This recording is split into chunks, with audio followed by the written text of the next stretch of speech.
Iya, untuk ada nggak masyarakat yang udah kebagian tapi ngaku nggak kebagian? Gimana? Masyarakat yang udah kebagian tapi ngaku nggak kebagian. Rumah tidak layak huni. Itu di sana gimana? Kemarin itu ada yang cerita juga di tempat ini. Satu orang diminta 6 juta per orang. Bukan 6 juta, ada yang 7 juta. Oke teman-teman, kembali di podcastnya Geraha Kreatif.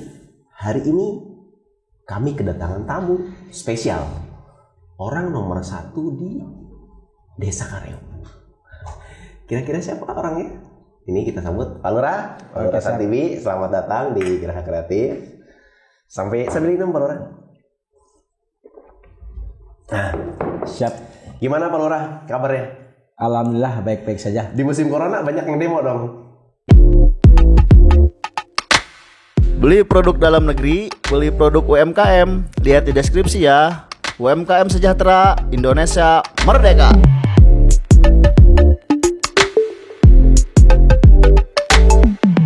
Alhamdulillah desa saya belum. jangan. Tapi kabar sehat ya. Ya, keluarga juga sehat lah ya. Sehat. Alhamdulillah. Pak Lurah, selamat datang di tempat kami, Pak Lurah, yang memang kami siapkan untuk anak-anak muda kira-kira begitu. Lumayan jauh dari Kareo ke sini ya. 3 kilo. 3 kilo. Alhamdulillah 3 kilo. 3 kilo berapa menit tadi dari sana sini? Pas 7 menit. Cuma jalan masuknya agak lumayan. Kurang nyaman. Tapi nanti tadi udah dikonfirmasi juga sama Pak Lurah Desa Pasir Buyut bahwa itu ada satu dan lain hal kenapa masih begitu. Gitu ya. Betul. Pak Lurah, bisa cerita nggak kenapa sih pengen jadi lurah? Malah saya juga bertanya-tanya tuh. Dulu cita-cita saya nggak jadi lurah tuh. Oh ya? Gitu. Dulu memang Kenapa? Cita-cita nggak jadi lurah. Maksudnya gini. Bisa jadi lurah. Awalnya Bisa jadi inspirasi buat anak-anak muda di Jambilan, Bang. Dulu sebenarnya cita-cita saya nggak ke sana. Oke. Bahkan yang memang dulu waktu itu kakak saya yang ingin jadi lurah tuh. Oke. Karena waktu itu saya mendorong juga ke dia gitu. Entah ada hal yang lain, kenapa masyarakat condong saya suruh jadi suruh nyalon artinya gitu waktu Sebetulnya tahun 2000-an. Tahun berapa? 2000? Tahun 2000 saya menjalankan kepala desa. Waktu itu masih undang-undang yang lama, undang-undang 5 tahun 79, pemberlakuan periodenya 28 tahun. Oke. Kalau sekarang kan 6 tahun sekarang. 6 tahun sekarang ya. Oke. Jadi sebetulnya soalnya gini Pak Lurah. Kalau dilihat dari background Pak Lurah kan S1-nya bagus. S2-nya juga oke. Kenapa mau jadi lurah? Jadi lurah kan disalah-salahin terus. Itu lain ceritanya. Terus gimana cerita? Boleh cerita nggak? Semua mungkin yang ingin jadi kepala desa ingin tujuan sama ya. Mungkin cita-citanya sama-sama bagus lah. Ingin membangun desa, ingin desa yang dia kembang supaya ada kemajuan gitu ya. Dan semua yang menang, yang cita-cita jadi lurah itu keinginannya ingin membangun desa ya. Hal lain yang dalam perjalanan adalah hal-hal yang lain memang ingin itu memang masyarakat. Tergantung penilaian masyarakat, tergantung kreatif kades itu sendiri. Gimana mau mengembangkan desa itu sendiri gitu. Oke. Nah, berikutnya Pak Lurah mau ini butuh dikonfirmasi. Di desa mana? Di desa Kareo. Itu kan banyak yang dapat. Salah satu desa yang paling banyak dapat bantuan coronanya. Benar nggak itu? Betul. Memang di Kecamatan Jawelan Desa Kareo khususnya awal pertama dapat bantuan BST pusat Kemensos itu memang dapat 1.349 kakak gitu. Pengajuan awalnya memang dulunya memang kita memang ngajukan semua. Karena waktu itu bukannya masalah itu terdampak juga, yang terdampak juga yang akhirnya waktu itu kan banyak bantuan selain dari Kemensos ada juga bantuan dari provinsi, juga bantuan dari kabupaten. Makanya waktu itu inisiatif staf-staf desa saya mengajarkan ke seluruh RT RW mendata keseluruhan, baik yang miskin, baik yang kaya, didata semua itu. Seluruh kakak. Oh, jadi memang proaktif dulu sebelum ini dong. Waktu itu benar-benar Kareo itu kan jumlah kakak hampir 2006 kakak. Waktu itu pengajuan sampai 1.700 kakak. Soalnya karyawan itu paling banyak loh soalnya. Iya, tapi maksudnya gitu waktu itu semua kami karena waktu itu ada informasi dari pusat bahwa bantuan ini kan bukannya dari pusat aja. Dari pusat ya. Termasuk memang ada bantuan provinsinya, bantuan dari APBD kabupaten gitu. Makanya inisiatif saya itu waktu itu. Udahlah semuanya diajuin aja. Dan karena approve. Dan alhamdulillah 1349. Jadi berarti memang harus aktif, ada aktif dari perangkat desa ya. Iya. Ada perangkat desa juga harus aktif gitu. Ya, semua termasuk alhamdulillah antara Sertesa, BPD, RT RW semua aktif. Karena waktu itu juga kita bentuk Gugus Depan.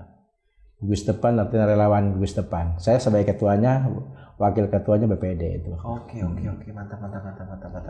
Ya, berikutnya nih Pak Lurah. Di Karyo kan banyak pabrik, sebetulnya itu ngebantu ke anggaran PAD desa nggak sih? PAD ya namanya? Ya sebenarnya ya Karyo otomatis sebenarnya daerah industri ya. Dari industri. Ada berapa pabrik sih? Adalah sampai 15 pabrik.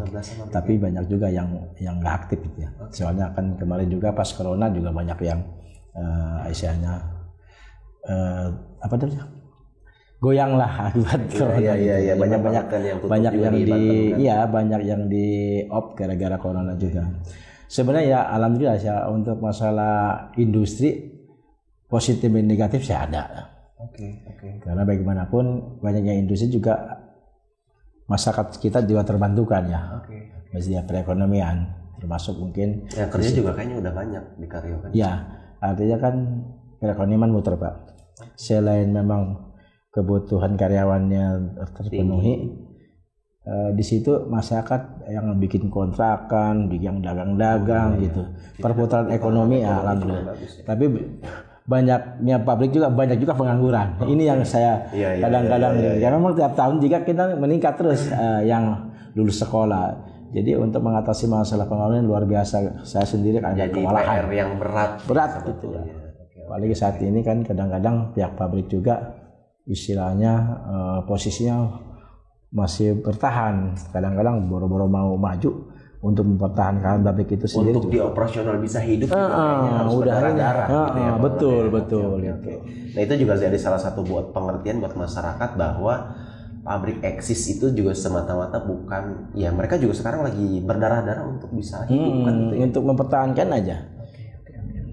Nah berikutnya nih Pak Lurah, banyak banget isu di masyarakat itu nyari kerja di tempat kita susah. Itu gimana dari tanggapan? Nah ini yang menarik nih. Gimana? Karena memang saat ini juga kompetitor untuk masalah tenaga kerja luar biasa. Bersaing dengan orang luar, gitulah. Kadang perusahaan juga, kadang saya bingung. Ada salah satu perusahaan yang off the record ya, mungkin artinya adalah yang kadang-kadang banyak persyaratan yang harus ditempuh yang memberatkan warga kita. Masalah tinggi badan, persyaratannya itu. Dan ada juga hal lain yang sangat menyakitkan kadang-kadang begini. Masyarakat Karyo istilahnya yang memang banyak pengangguran, kenapa kadang-kadang banyak orang-orang luar masuk tanpa sepengetahuan. Artinya kan mungkin tanda koma ya, tanda kutip itu. Ada apa itu? Karena satu dan lain hal mungkin ya. Atau mungkin lebih condong lagi kita masih berisi ada permainan. Gitu. Sehingga kita kadang-kadang terhambat. Kasihan masyarakat kita untuk masalah kompetitif di pekerjaan ini kalah oleh orang luar. Karena persyaratannya mungkin akan ngeberatkan orang masyarakat Bapak mungkin kan ya? Bukan begitu. Ini yang kadang-kadang ya kita bukan off-the-record lagi. Itu diluruskan ya. Harus diluruskan. Kadang juga sekarang bukan rahasia umum lagi. Banyak permainan calok karyawan. Ini yang harus diberantas sebenarnya. Tapi susah untuk berantasnya. Karena tapi upaya pemerintah kan tetap persuasif kan, kalau misalkan serta-merta kita langsung mereka juga akan merasa gitu kan ya. Betul. Ini kita kadang-kadang juga benar-benar ke perusahaan ngepresnya supaya jangan ada permainan seperti itu. Nyata-nyatanya tetap Calo karyawan ini nggak bisa dihindari. Serang Timur ini luar biasa mafia calo karyawan ini. Memang kita juga mereka itu udah seperti apa ya? Bermain sudah mendarah daging berarti. Udah daging. Termasuk bermain orang dalam juga. Berarti kalau misal, Pak Lurah udah ngejabat berapa lama sih? Saya menjabat dari tahun 2000 sampai 2008 masa bakti pertama itu. Periode yang kedua memang saya terselang 2008 saya kalah di pemilihan, kalah dengan saudara saya. 2015 saya ikut lagi dan alhamdulillah sampai sekarang saya menjabat 2 kali periode itu. Oke, mantap. Berarti kan masyarakat sudah mulai trust terhadap Pak Lurah gitu kan kira-kira. Insya Allah.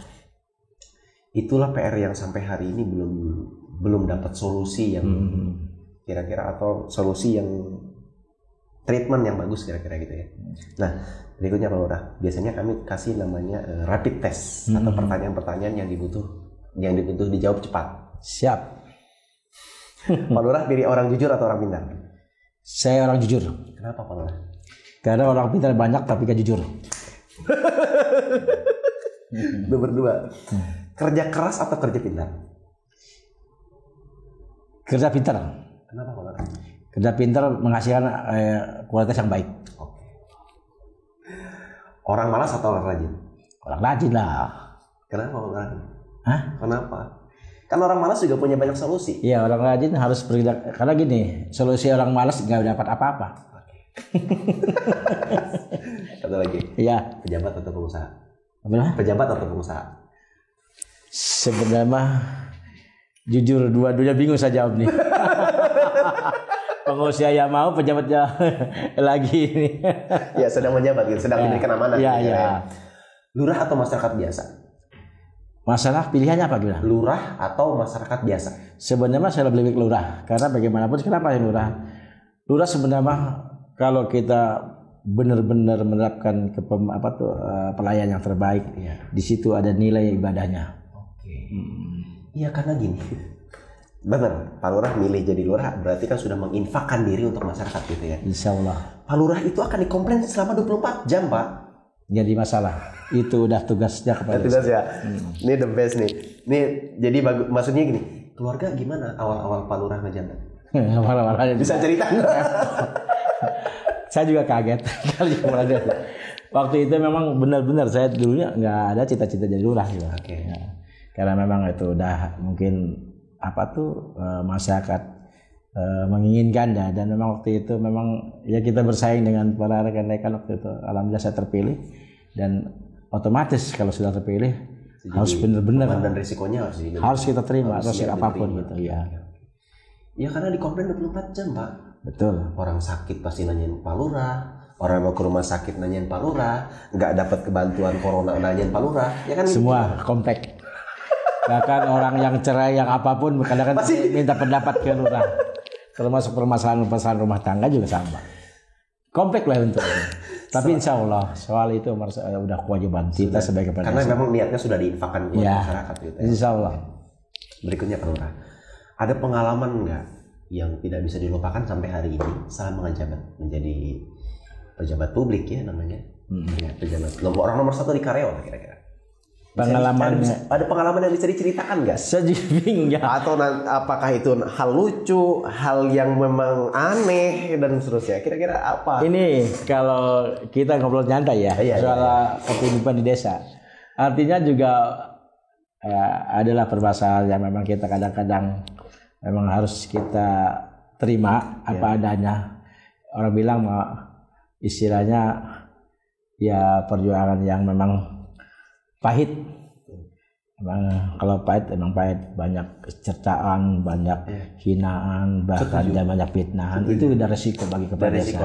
Tetapi di sisi lain kalau kita memang niatnya lillahi ta'ala, insya Allah segala sesuatu kita harus sabar melaksanakan tugas ini. Kewajiban kita sebagai pelayan publik benar-benar harus istilahnya melayani masyarakat sepenuh hati. Betul. Jadi walaupun banyak cacian makian apapun itu resiko sebagai kepala desa, kita harus tanggung sendiri. Harus sabar menghadapi sebenarnya. Staf Bapak kan pasti harus menerima sesuatu seperti yang Bapak terima. Itu gimana cara menguatkan mereka? Nah, Malah sekarang mereka juga saya support terus kalau memang nanti seperti contoh kecil pelayanan masalah ini aja corona ya betul. Dia siang malam terus sampai begadang mendata terus data yang baru yang masuk yang keluar masuk. Saya kasihan juga ya mereka dalam masalah bantuan corona tidak ada gaji, tidak ada apa-apa, tidak ada uang intensif pun tidak ada karena memang itu istilahnya data murni. Update dari masyarakat harus benar-benar tersampaikan untuk kebutuhan. Tapi tidak ada uang operasionalnya ada itu. Iya. Pas suatu saat nanti justru mereka kadang-kadang dicaci di apa gitu. Saya bilang mereka sabar. Ini adalah pelayan ke masyarakat. Tetap harus terbaik. Kata saya kalau gaji nanti di akhirat aja. Saya bilang gaji kamu nanti di akhirat insya Allah akan jadi lebih besar ya.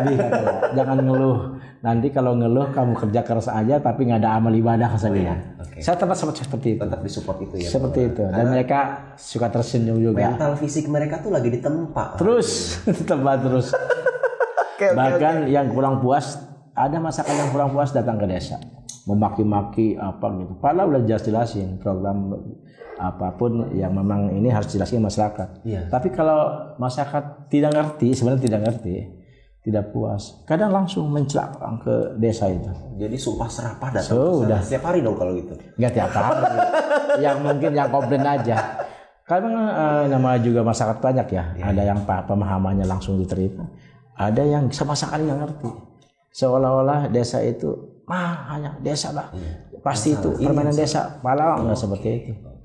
Dia ada resiko lah sebenarnya. Karena gini Pak Lurah, banyak sekali bantuan-bantuan kan ada PKH, ada jam sosratu, ada bantuan corona dan lain ada. Yang baru kan kemarin UMKM. Itu gimana ngebedainnya kan? Itu data banyak banget itu. Jadi begini, masyarakat kan desa saya dari 2005 kakak ini alhamdulillah semuanya udah terpenuhi bantuan. Jadi memang bantuannya bukan dari kalau memang bahan BNPT dengan PKH itu dan Jab 100 itu memang program yang udah lama. Sebelum masa corona. Sebelum masa corona dan itu memang udah rutin tiap tahun. Di situ juga di lain kegiatan lain bantuan itu lebih banyak. Termasuk Banprop bantuan provinsi yang 50 juta itu juga di sembako. Terus di APBD kabupaten sembako. Selain pupuk kan pasti lain lagi. Artinya dari apa tuh logistik itu apa namanya bulog juga ada beras. Jadi sebenarnya kemarin itu bantuan luar biasa. Bahkan ada yang 2 kali dapat, yang 3 kali gitu. Jadi saya kemarin mendata seluruh masyarakat. Saya langsung menekankan kepada staf desa termasuk alhamdulillah BPD dengan staf desa itu juga kooperatif ya, teman-teman juga kata saya sisir mana yang sampai belum kebagian. Alhamdulillah semua kebagian. Ya, untuk ada nggak masyarakat yang udah kebagian tapi yang kurang kebagian? Gimana? Masyarakat yang udah kebagian tapi ngaku nggak kebagian? Ada bahkan komplainnya seperti ini. Gimana? Dia dapat bantuan sembako. Karena memang bantuan BST dia memang tidak terdaftar. Dan memang susah kalau udah terdaftar di BST dia tidak boleh rangkap bantuan itu kepada yang lain gitu. Nah, ada yang komplain langsung. Enggak ngomong lagi juga kalau bahasa Sunda mah aing mah teu hayang karena bantuan bukan enggak mau gua mah kata bantuan sembako mah pengen juga bantuan duit gitu. Itu kan luar biasa. Susah pemahaman masyarakat tuh. Langsung telepon itu. Udah, jangan sentimen lah. Kalau dia, udah. Saya mah. Disumpah sarapan dong Pak Lurah. Disumpah sarapan dong. Sumpah sarapan. Waduh, udah resiko. Padahal kita juga istilahnya sumpah kita nggak mau sistem ya. Iya. Siapapun, manapun tidak ada pro kontra. Karena kaitan dengan bantuan itu hak wajib kita layanin. Itu untuk masyarakat itu. Kita hak wajib perjuangkan supaya semua dapat bantuan. Gitu. Tidak ada sistem ini, pro ini nggak ada. Tidak ada gitu. Karena gara-gara corona ini semuanya terdampak. Semua. Kalau saya lihat terdampak. Semua. Serampak. Yang kerja aja kadang-kadang kalau memang ini diberhentiin kok. bukan di off dulu sampai isiannya benar-benar nggak dapat sampai gaji. waktu yang terbatas. Nah sekarang mudah-mudahan lah corona ini cepat berakhir lah. Amin, harapannya cepat selesai gitu ya. Nah gitu lagi, lanjut lagi Pak Lurah. Selama masa corona ini pelayanan masyarakat gimana? Kan harus menerapkan protokol COVID-19. Oh iya pasti. Waktu itu kita pernah menjalankan gini, kayak sistem rotasi ya. Artinya sip-sipan. Hari ini kan ada 9 hari ini dijaga piket kayak gitu. 4 orang besok ini. Waktu itu pernah gitu. Mereka kita tapi kayak kurang sempurna, tidak optimal. Akhirnya udahlah semua masuk aja sekarang. Tetap insya Allah optimal. Tetap ya. Jadi pelayanan pun tetap optimal untuk pelayanan masyarakat kira-kira gitu ya. Jadi masyarakat yang komplain pun tidak harusnya ada orang di desa kira-kira gitu ya. Okay. Menarik ini Pak Lurah. Ada satu hal yang menarik yang saya lihat dari profilnya Pak Lurah itu, Pak Lurah bikin KMS. Kenapa itu bikin KMS? Sebenarnya kan sempat saya undang Mas Nol ya. Cerita banyak tentang perjuangan Pak Lurah bikin KMS itu gimana? Kenapa kok bikin KMS? Awalnya saya juga dengan berinya KMS ini awal idenya. Mereka para pemuda, khususnya para pemuda Dukuh itu waktu itu karya Dukuh satu ya. Pemuda-pemuda yang oleh Mas No itu yang direkrut lah. Ternyata punya potensi yang luar biasa untuk pengembangan kemajuan wilayah itu sendiri. Waktu itu Trisno dengan temannya Iwan waktu itu membuat mesin pencercah limbah plastik itu. Awal pertama itu. Terus ada omongan Pak katanya kalau bisa kita di desa kita ini ngadain pengolahan sampah. Waktu saya tampung ngomong-ngomongan seperti itu, kemudian akhirnya dengan bergerak yang terus menerus mereka kreatif sendiri, saya makin tertantang gitu. Tertantang untuk wah ini kreatif nih pemuda ini. Jadi saya ajak ngobrol bersama dengan penggagas seperti Trisno dengan yang lain-lainnya gitu. Apa sih Bapak sebagai kepala desa untuk kemajuan treatmentnya kayak gimana gitu ya? Ya waktu itu memang benar-benar kami awal-awal pertama saya ajak bicara dulu ya. Seperti apa sih gerakan untuk masyarakat untuk kemajuan? Dia bilang Pak katanya kita belajar untuk pengolahan sampah. Awal pertama kita studi banding. Studi banding ke desa Luyok yang di Pandeglang tuh. Dia memang desa kreatif. Dapat bantuan dari pemerintah karena gara-gara kreatif masalah pengolahan sampah. Belajar dari sana langsung kita kembangkan. Langsung kembangkan dan waktu itu alhamdulillah luar biasa, gerakannya cepat dan para pemuda memang benar-benar semangat untuk memajukan wilayahnya itu. Dari berbagai kegiatan itu akhirnya tercetuslah nama Karyo Mandiri Sejahtera itu. Karyo Mandiri Sejahtera. Dan waktu itu juga Bupati merespon. Merespon baik. Merespon baik. Waktu itu kamu saya bahwa Desa Karyo sekarang ada pengolahan sampah, bahkan isiannya ada teknologinya untuk masalah itunya. Dengan adanya kegiatan seperti itu, KMS itu, ya lumayan Desa Karyo mendapat penghargaan yang luar biasa. Baik itu di tingkat daerah, kabupaten, provinsi, bahkan nasional gitu. Idenya dari Pak Lurah. Maksudnya Pak Lurah itu hanya mendorong, mensupport baik gitu. Karena tahun ini nih kalau nggak ada COVID nih, KMS mau kita gulirkan dana 150 juta. Berhubung itu dari APBDes. Ada dana desa. Mantap sekali. Karena Tuhan menghendaki lain. Jadi kena corona. Oke. Jadi makanya sampai hari ini belum bisa produksi banyak. Belum. Memang anggaran rumah tangga juga betul. Bisa disupport oleh anggaran desa. Harusnya tahun ini. Ada anggaran desa yang masuk ke sana ternyata memang Allah berkehendak. Nah, berikutnya Pak Lurah.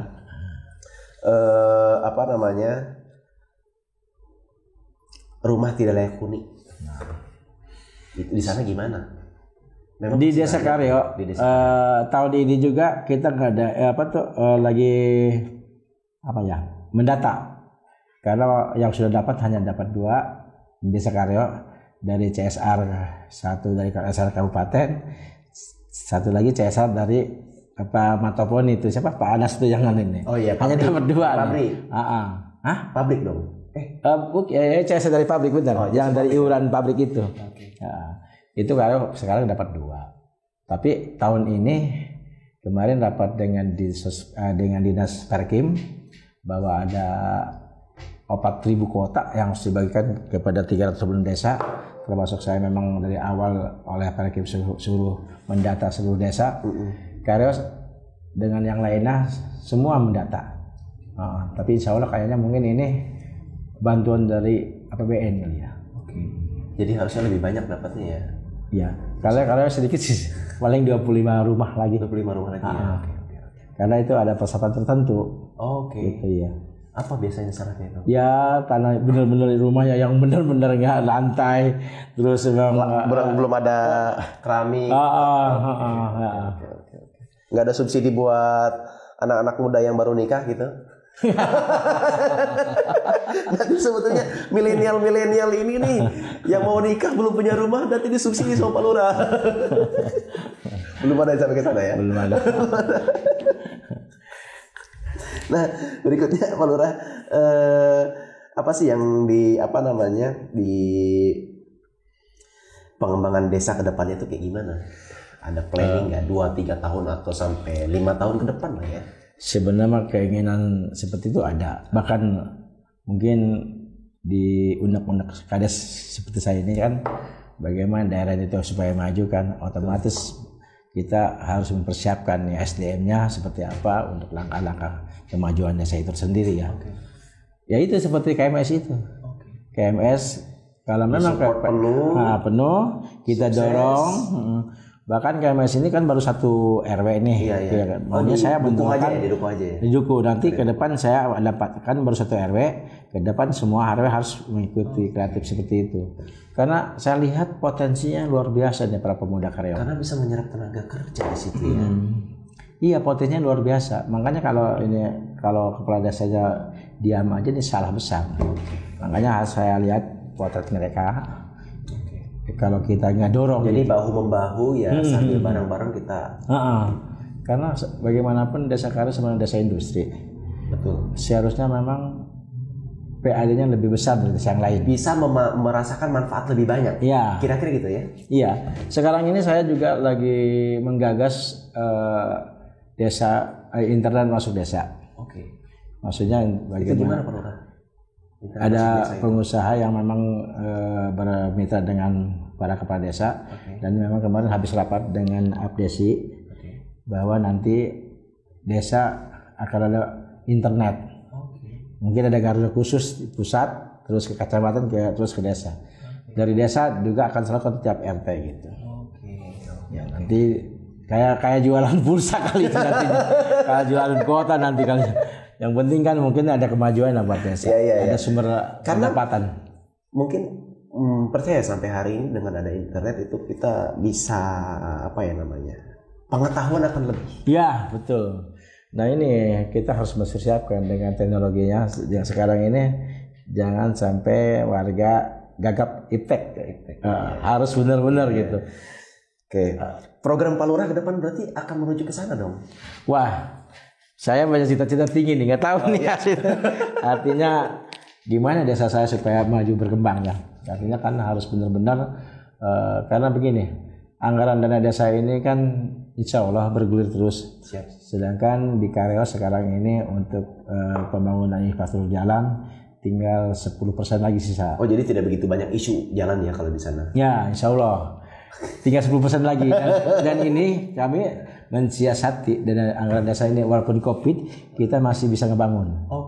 Kalau desa yang lain COVID ini udah berdarah-darah. Mungkin memang banyak masyarakat yang memang ini sampai habis iya. pelayanan. Kalau desa Karyo insya Allah nih ada yang memang kami ya masih kita bisa ngebangun. Kata saya karena waktu itu ada janji juga dengan masyarakat. Keinginan mereka pengen cepat-cepat dibangun. Alhamdulillah Pak. Nanti Kang, kalau dana desa kalau infrastruktur jalan ini selesai, dana ini yang bergulir nanti mungkin ikut di pemberdayaan masyarakat untuk penguatan ekonomi desa gitu.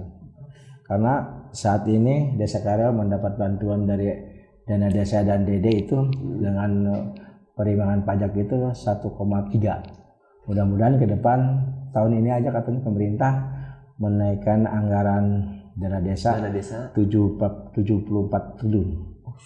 Tadinya kan 72 triliun. Sekarang ada kenaikan karena 74 triliun ini kayaknya kemarin juga untuk kegiatan yang memang stunting itu. Oke. Insya Allah Kareo tahun depan mudah-mudahan naik 1,4, 1,5 lah. Jadi sasarannya harusnya bisa lebih banyak gitu ya? Ya. Harapannya sasarannya bisa lebih banyak gitu ya? Pasti Kang, karena dana ini kan kalau udah di PCJ udah selesai, uang ratusan juta ini kita alihkan untuk pengembangan ekonomi desa. Jadi untuk penguatan desa seperti mungkin kaitan mungkin dana ini akan digunakan di BUMDes. Terus mungkin di bikin wisata desa. Wisata desa. Apanya? Wisata desa. Ya, kalau pengembangan wisata desa Kareo kan nggak ada wisata lah, susah. Paling di kegiatan untuk pertumbuhan ekonomi desa saja. Di pemberdayaan. Sama memperbaiki SDM kan? Iya, di pemberdayaan. Kan banyak kegiatan pemberdayaan. Mungkin untuk kegiatan peternakan, perikanan, terus yang memang bisa menanam istilahnya apa tuh? Dia suka peternak ayam, kambing atau lele itu. Itu akan dibiayai. Ya pakai BUMDes itu ya. Termasuk mungkin nanti ke depan yang punya kreatif seperti ya kerajinan ini. Ini kita kasih modal. Ini produknya. Nah, ini produk KMS. Siapa Pak? Ini yang Kareo Tegal nih. Kalau nggak salah nih Edi yang bikin ini. Ini dari Pak Lurah nih, Pak Lurah Antibi ini bawa tadi. Ini masyarakatnya lebih bagus lagi, ada lagi. Sekarang kemarin juga ada warga Kareo, istrinya orang Medan. Oh ya? Suaminya orang Kareo. Luar biasa dia kreatifnya, bikin berbagai dari limbah plastik, dari apapun dia bisa bentuk kerajinan. Bunga, tas, lampu liun apapun. Ini termasuk ini warga Kareo yang bikin nih. Keren. Ya alhamdulillah. Makanya kayak gini kita kalau ini ya kita harus tangkapnya luar biasa untuk kemajuan desa ini. Betul. Kepala desa harus punya insting kuat untuk untuk mengembangkan ini. Nah ini Pak Lurah di tempat kami di Geraha Kreatif kami coba tularkan namanya digital marketing. Nah mengangkat sebetulnya yang ini produk-produk UMKM ini kami coba pasarkan melalui digital. Mantap. Nah makanya mungkin bisalah kita kolaborasi buat mengangkat ya produk-produk. Kan sebetulnya gini, masyarakat bisa produksi, yang belinya siapa kan gitu masalahnya. Betul. Tapi udah jalan sih Kareo sebenarnya. Udah jalan ya. Dengan cara itu online juga. Ya memang kalau memang di Geraha Kreatif ini ada penampungan ya mungkin kita juga harus kolaborasi. Artinya nggak susah-susah lah kita. Benar. Karena harusnya dengan kita menjual secara online bisa menjangkau orang lebih banyak. Iya betul. Berikutnya Pak Lurah. Siap. Pak Lurah bisa cerita nggak target ke depan di Desa Kareo dalam waktu dekat sama jangka panjang itu gimana? Program kerja, maksudnya kaitan nanti. Kebetulan saya ngejabat tinggal berapa bulan lagi nih sebenarnya. Oh ya? Mungkin 2021 berakhir lagi. Oke. Nah berarti pas apa program kerja ke depan bisa cerita? Ya, adapun program ke depan kita akan melanjutkan kinerja yang kemarin. Di samping itu kan membuka peluang-peluang yang lain untuk membuka cakrawala. Desa Kareo harus lebih maju lagi. Desa Kareo harus lebih istilahnya lebih benar-benar terdepan. Karena bagaimanapun di Jabelan ini pintu gerbang Desa Kareo menuju ke perkotaan ya. Itu harus memang lebih dari desa yang lain gitu. LE-nya Kecamatan Jabelan. Jabelan ya. Dan saya memang keinginan saya bahwa Kareo harus benar-benar lebih maju dari desa yang lain. Itu keinginan saya gitu ya. Dengan cara seperti kita keras bagaimana caranya kemajuan desa itu mungkin sebagai kepala desa memang harus benar-benar eksis untuk kemajuan bagaimana caranya. Dan yang harus saya pikirkan juga karena bagaimanapun bagaimana ya masyarakat Kero di SDM-nya harus benar-benar harus ditingkatkan. Itu yang paling utama. Karena tanpa SDM yang perlu ditingkatkan itu kayaknya agak repot juga. Soalnya saat ini persaingan yang sangat ketat. Makanya kita tampung inovatif yang memang keinginan masyarakat Kero yang punya ide-ide jadi harus tampung. Karena ini ada kesempatan. Siap. Dana desa ini harus ada yang sebesar ratusan juta ini bahkan miliaran ini ke depan ini untuk bagaimana supaya uang ini untuk kemajuan desa dimanfaatkan benar-benar gitu. Jadi saya akan siap menampung ide-ide dari masyarakat terutama memang pemuda-pemuda yang kreatif. Saya akan rangsang mereka itu. Dengan dana ini, ayo apa yang akan kita gunakan untuk kemajuan desa itu? Pasti saya akan benar-benar. Memang target saya dari dulu saya ingin mewujudkan desa itu aja. Jadi memang dari dulu adalah niatnya menginfakkan diri untuk masyarakat. Iya, insya Allah. Nah, karena gini Pak Lurah, karena generasi muda ini banyak banget yang nggak mau kerja pabrik. Nah, itu tuh. Karena mereka gini, di Karero itu ada namanya Karerok. Ada channel namanya Karerok. Itu mungkin Pak Lurah juga sambil nonton di YouTube-nya, ada namanya itu kayaknya dari Karero. Sempat kami diajak kolaborasi juga. Ya udah nanti datang ke sini. Itu anak-anak muda kreatif. Mungkin kalau misalkan misi Pak Lurah akan ke sana, sepertinya mereka akan Beli produk dalam negeri, beli produk UMKM. Lihat di deskripsi ya. UMKM sejahtera, Indonesia merdeka.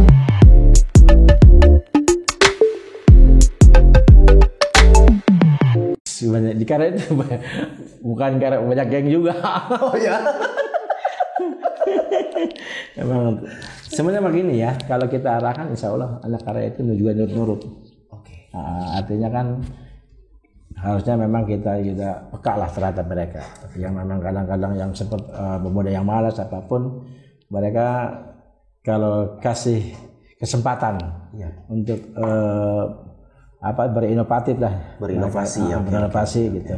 Kayaknya mereka juga pasti mau gitu. Cuma kadang-kadang terbentur oleh mungkin di dana desa, di dana pengembangan dananya itu modal ya. Makanya nih ke depan nih Mas saya dengan Karang Taruna, dengan BPD, dengan RT/RW, bagaimana ke depan penyerapan uang anggaran dana saya untuk kemajuan desa.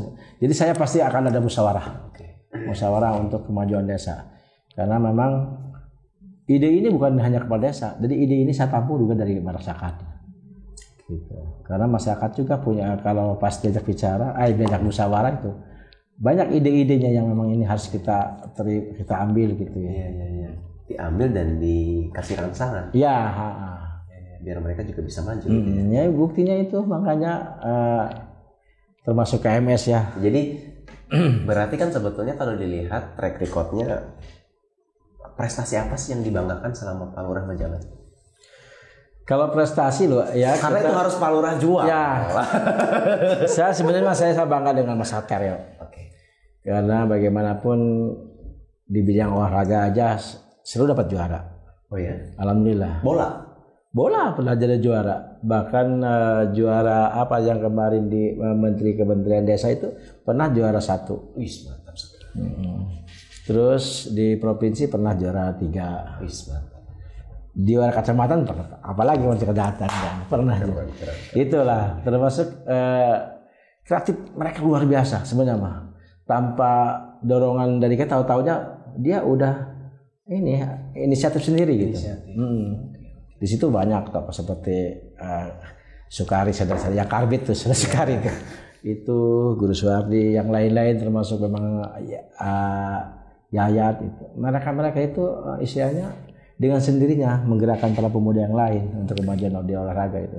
Jadi sebetulnya sentuhan-sentuhan juga kebetulan di sini untuk kemajuan desa tersendiri memang tujuan saya, tujuan masyarakat saya semua ya. Bagaimana tampil ke depan saya sebagai kepala desa juga memang didorongkan keinginan yang benar-benar kuat. Saya selalu melihat desa-desa yang lain Jadi kalau desa yang lain maju, kenapa desa saya nggak bisa maju? Itulah kadang-kadang motivasi saya. Desa lain bisa mengembangkan ini, cuma kadang-kadang kita terhadap di posisi daerahnya. Iya. Saya sangat bangga dengan desa-desa yang lain yang memang punya potensi yang lain, seperti desa Cekolelet. Di potensinya karena mungkin wilayahnya di wisata itu banyak bisa diperjualbelikan, artinya bisa didagangkan lah. Iya. Kareo dengan posisinya daerah industri, saya cuma mikir apa sih yang kita kembangkan untuk kemajuan desa Kareo, gitu kan. Makanya saya berpikir mungkin ada ide dari Kang Yohani, ini desa Kareo ini kalau selain desa industri dikembangkan untuk desa wisata, bisa enggak kan gitu. Karena kalau gini, wisata itu mungkin kita bikin satu wisata akan otomatis akan banyak yang berjualan gitu ya, parkir, semuanya akan terlibat sih Pak Lurah. Iya. Harusnya bisa banyak menyerap kerja ya. Betul, cuma wilayahnya susah kita dengan nggak ada lahan lagi karena habis oleh wilayah industri, pabrik-pabrik. Kalau ada lahan yang memang kosong, mungkin kayak seperti desa Sukaratu tuh, dia punya potensi wisata karena dia kembangkan sendiri nih. Yang tadinya biasa-biasa kalau ditata itu kan luar biasa. Makanya kalau Kareo saya juga bingung. Bangun desa wisata kayak gimana gitu ya? Karena lahannya gak sehat. Jadi terus gini, antisipasi pemuda yang tadi nggak mau kerja itu gimana berarti Pak Lurah kalau misalnya pakai desa wisata? Sebenarnya begini ya, lama-lama yang nggak mau kerja lama-lama juga bosen, dia pengen kerja akhirnya. Iya. Ya karena memang di situ kan udah daerah industri. Iya. Kecuali kalau memang dia melibatkan diri ke kreatif seperti ini ya. Oke. Dan memang gitu, kalau yang seperti itu memang kita harus ada wadah untuk menggerakkan dia supaya dia jangan malas kerja. Ya kita libatkan lah di kegiatan kreatif itu. Iya. Oke. Berikutnya Pak Lurah. Sampai hari ini keluarga bisa terima nggak dikomplain terus? Keluarga bisa terima nggak dikomplain terus sama karena anak, istri, saudara? Sebenarnya masalah seperti itu ya, udah menjadi makanan sehari-hari ya. Jadi artinya kita juga udah resiko sebagai pemimpin yang dapat cercaan, dapat isyana, fitnah, hinaan, itu luar biasa itu. Dan memang keluarga sendiri ya udah memahami hal itu gitu. Anak dan istri pun memahami kalau kepala desa itu, dia tugas kepala desa itu memang resikonya sangat berat gitu. Ya seperti ini nih, dengan adanya bantuan corona ini ya ada dampaknya, tapi kadang-kadang kita hadapi aja. Justru dengan istilahnya menghadapi seperti itu, mereka harus dikasih pemahaman. Bahkan saya kerja keras RT RW BPD Karangtan waktu itu, sebelum ada bantuan pun kita harus ada pemahaman, ada rapat-rapat khusus saya. Waktu itu saya rapat khusus di rumah. Oh ya? Bahkan malam takbir pun. Jadi rumah itu jadi base camp dong? udah komplit. Multi komplit. Bahkan waktu itu mau takbiran tuh, waktu ada dapat bantuan kita briefing di bawah di rumah. Saya posisi pemahaman.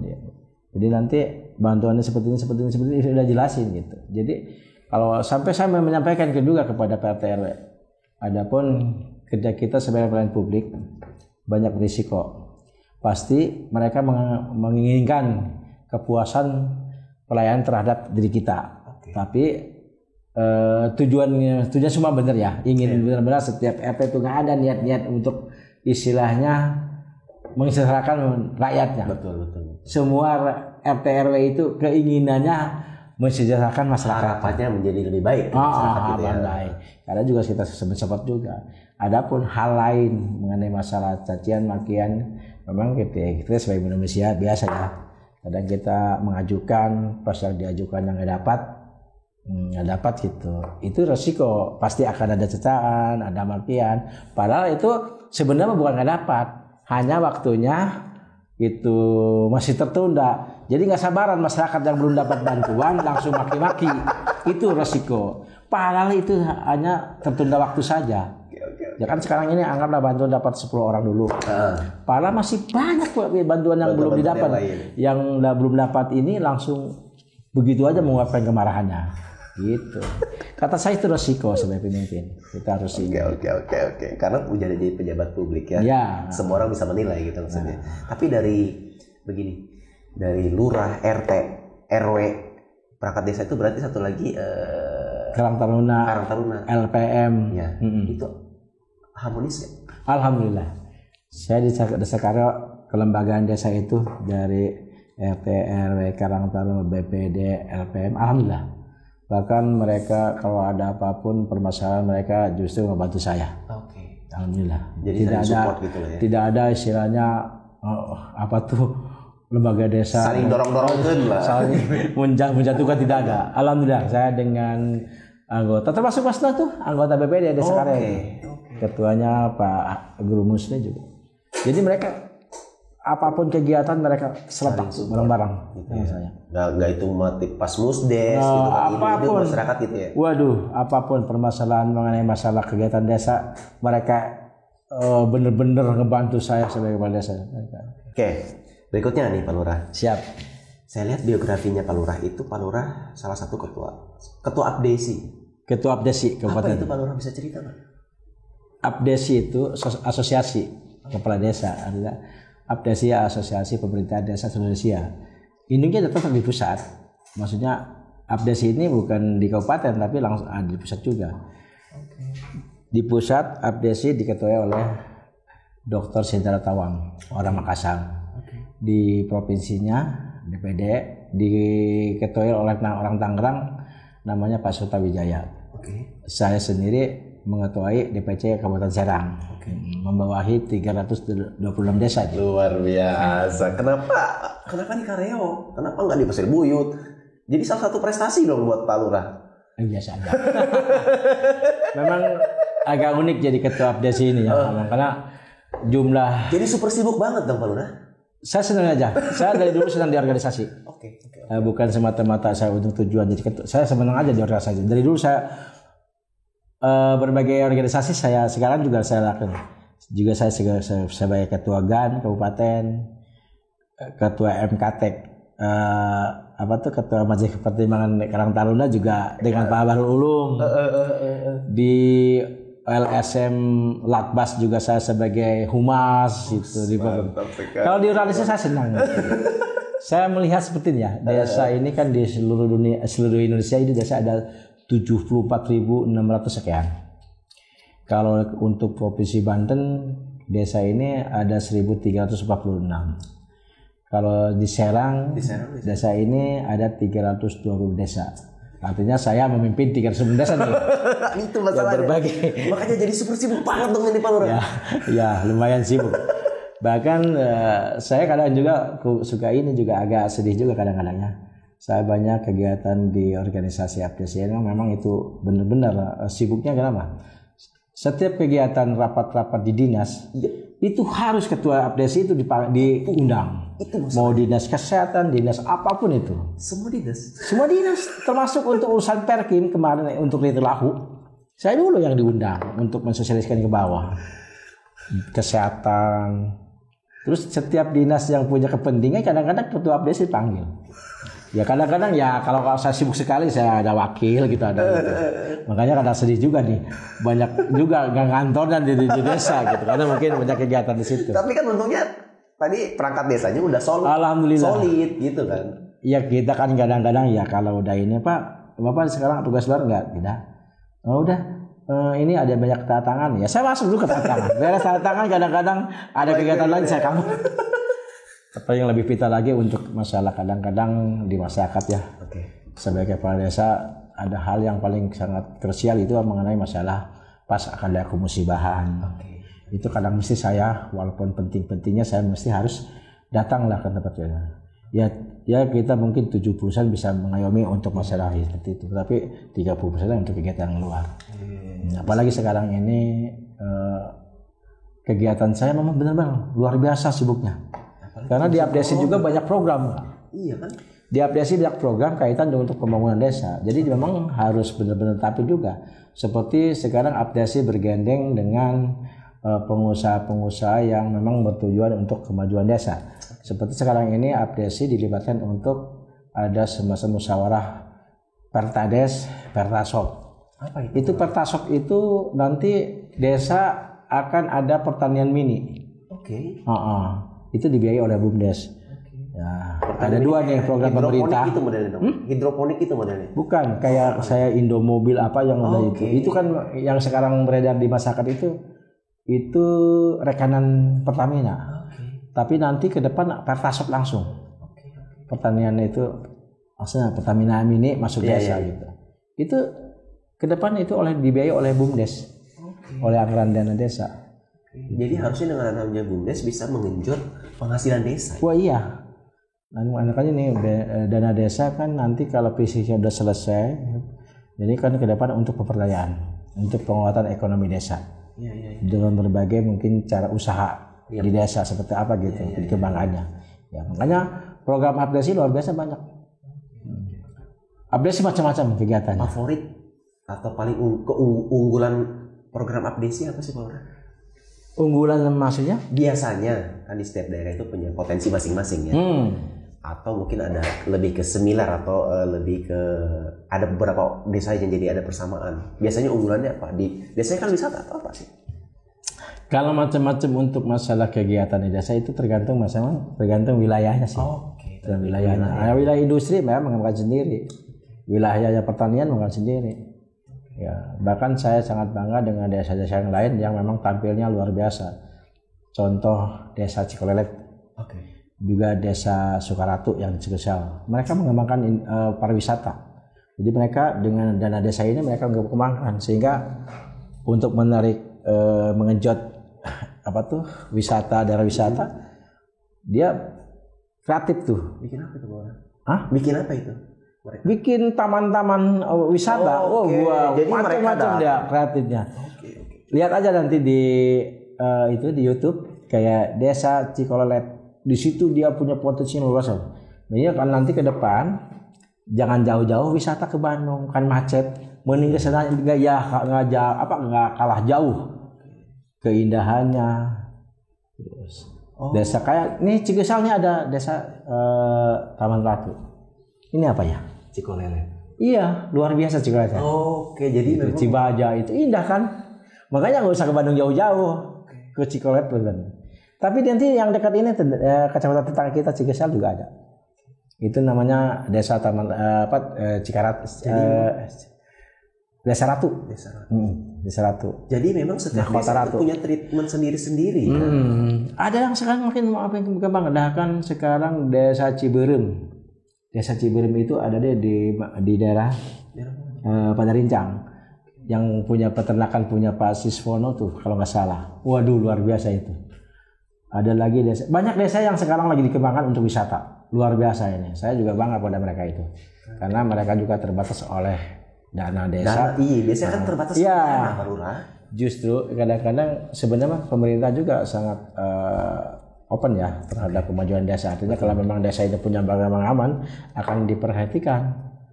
Termasuk mungkin di Dinas Pariwisata. Kalau memang desa itu punya potensi nanti akan didorong oleh Dinas Pariwisata. Mungkin ada bantuan ini, bantuan itu. Gitu. Jadi ada perhatian khusus pada desa yang memang sedang mengembangkan daerah wisata.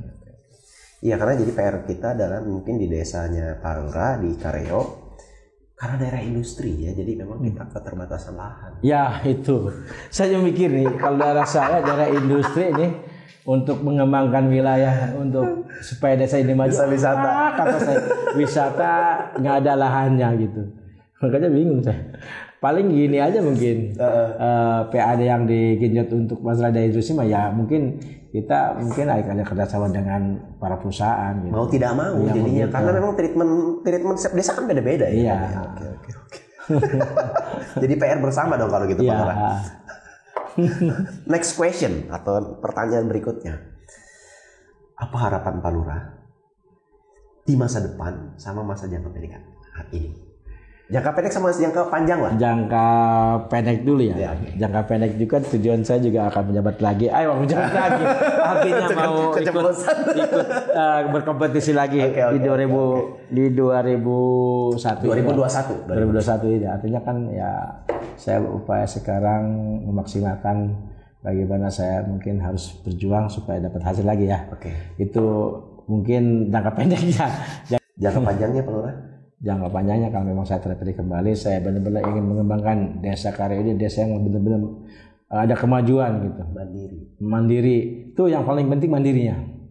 Karena saat ini Desa Karya juga banyak pengangguran, Pak. Ini perlu kerja keras.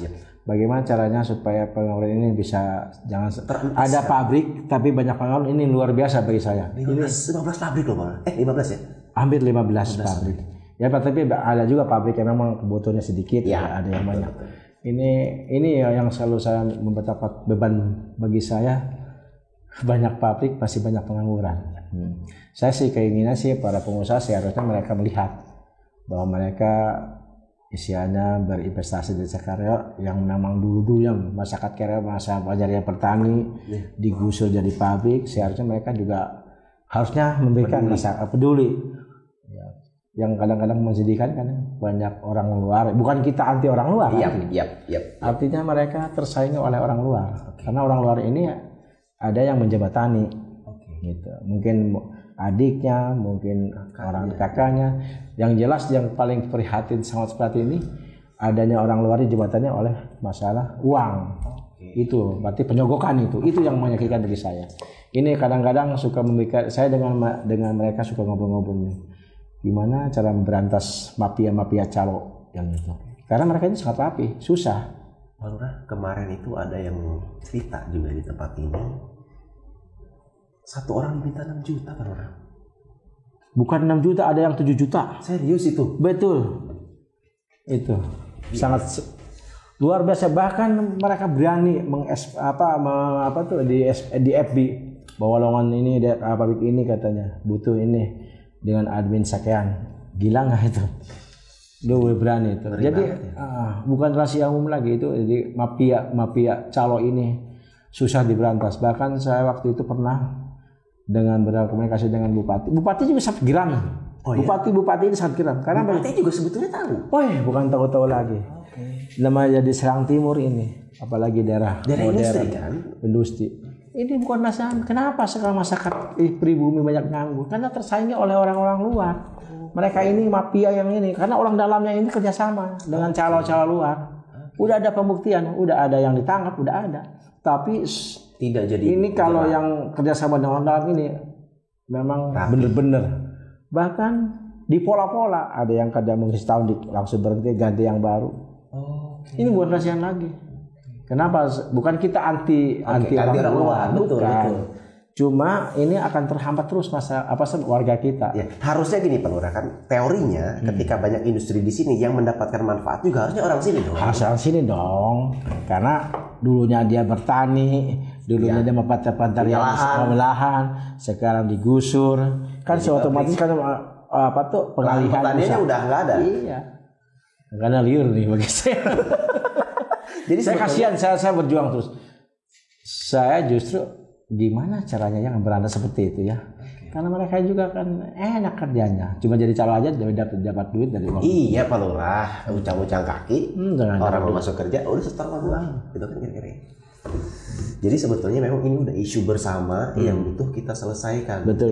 Sebetulnya harusnya masyarakat juga harus lebih proaktif. Kira-kira gitu kan ya, harusnya proaktif lapor ke. Justru ini melawan mafia ini kadang-kadang mereka kan komunikasinya lewat HP. Kan mereka tahu-tahu dia dapat istilahnya job orang luar itu berapa orang, dia dengan kerjasama dengan orang dalam. Gak mungkin orang luar tanpa masuk kalau nggak ada fasilitas dari orang luar, dari orang dalam. Ya jadi PR banget. Susah ini luar. Jadi PR banget ya, berarti sebetulnya udah lama juga isunya kan. Waduh, bahkan kalau di Karya bahkan calo-calo itu banyak berani ngambil uang dari luar pakai DP aja, mengatasnamakan nama desa yang nanti mereka juga penjualan nama desa nggak bakalan laku. Oh ya? Iya. Tapi sayangnya itu yang korbannya itu jarang pernah langsung ke desa gitu. Padahal enak waktu itu kalau ada kayak gitu kan.